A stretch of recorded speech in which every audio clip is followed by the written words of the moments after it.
Hi, there's Camelback Mountain again, and I have my support local farmers shirt on, which is on brand. I'm on a walk and I haven't done this one in a while, so I'm kind of happy to be back to this one, but like cars drive by like right in front of where I am. So that's fun for people to see me doing this. I'll keep trying to see if there's someone coming. I'm still not totally comfortable filming in public. I think once you just do it so many times, it's like a muscle that it's so like, oh, I should have this plugged in. How's that? Is this better sound? Okay, and I'm trying to look at the camera, not myself, which is kind of hard on the iPhone because it's off onto the side. But anyways, I just wanted to give you guys an update. So like, I'm so tired today. Oh my God, this is not good. So I'm doing the Ag and Art magazine, which is a monthly magazine. So it's like right when I get one out to the printer, I'm already, getting advertisers or renewing people's ads, the designs, and doing the editorial and doing all the other stuff. And I mean, it's just like this whole thing. I had no idea, but I don't know why. I was like, I'm going to start a monthly magazine. And I really didn't even, I'm not the type of person to plan. I like just figure it out, like what I want to do, and I go in that direction. And I heard someone say that an entrepreneur is the type of person that jumps off a cliff and builds the parachute on the way down. That's me all the way. Like I just kind of go in the direction of my intuition, and if it feels right and sound, and I don't just go like a bug. I like, oh, there's a bee.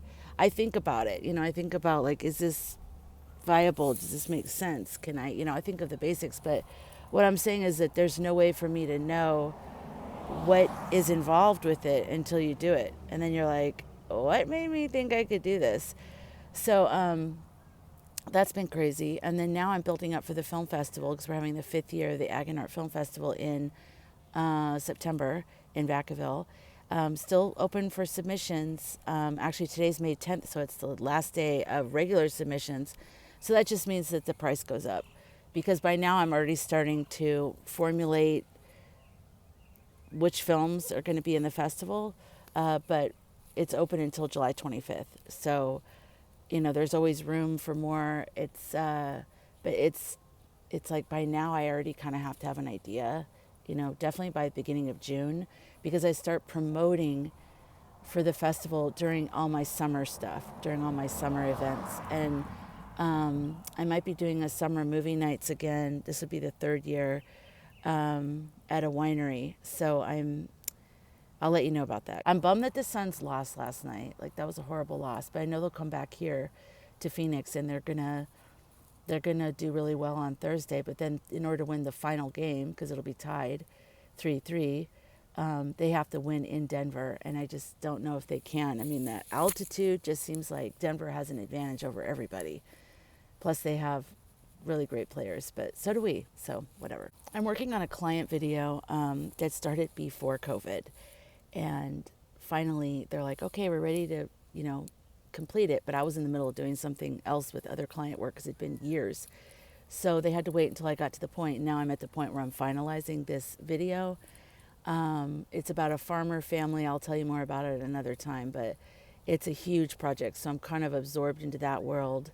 And also, like I said, prepping for the film festival. I'm starting to like go through the films and getting an initial, beyond an initial, I'm starting to solidify some things that I'm like, I think this is the direction it's going to go in this year. And start thinking of marketing partners, brand partner events, like things that make sense that we can do together. The Ag and Art Film Festival is September 13th to the 17th in Vacaville, which is kind of in between Sacramento and Napa. So it's up near a lot of farms and wineries. And so it's agriculture and art films. I know I've talked about it before here, but just in case, because it has been a long time since I've really been doing regular videos here. Another loud truck, but don't worry about that because here we are. God, there's a lot of cars here. There really are a lot of cars here. This is just a perfect place to stop because it's like a pergola and there's like a little stone bench and it's just perfect. Tomorrow I leave with my mom again. It just feels like there's so many dog shows. I'm like, I'll help you with dog shows. And I'm like, why are there so many? I'm very glad, just for the record, I'm very glad she has something that she loves to do and that she's good at and she's passionate about it and it makes her happy. I'm very happy about that, because it could be where she doesn't even like anything, doesn't do it. There's all kinds of other alternatives. But I'm just saying it's a little bit challenging for me given the amount of stuff that I have on my shoulders. But the good thing is that most of my work is remote. So as long as I bring a laptop, a lot of marketing stuff I can do on my phone. But yeah, so we leave tomorrow to New Mexico. So I'll be including that probably in this video, or it'll be in the next one. I try to get away from my computer, get out, walk. And I try to go on like a good chunky walk. So it'd be like a couple hours, hour and a half, something like that.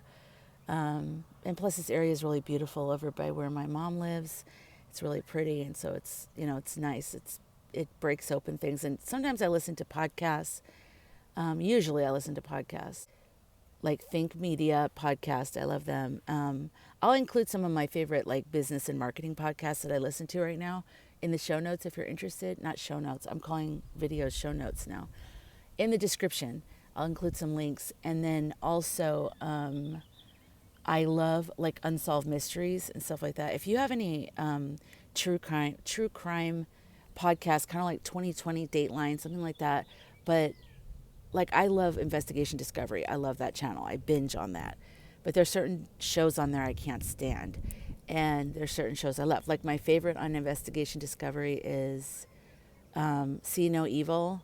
I love that one, which is all about CCTV cameras and how they piece together the crime based on just neighborhood cameras, neighborhood business cameras, and just piecing together the car or people or whatever, which I love.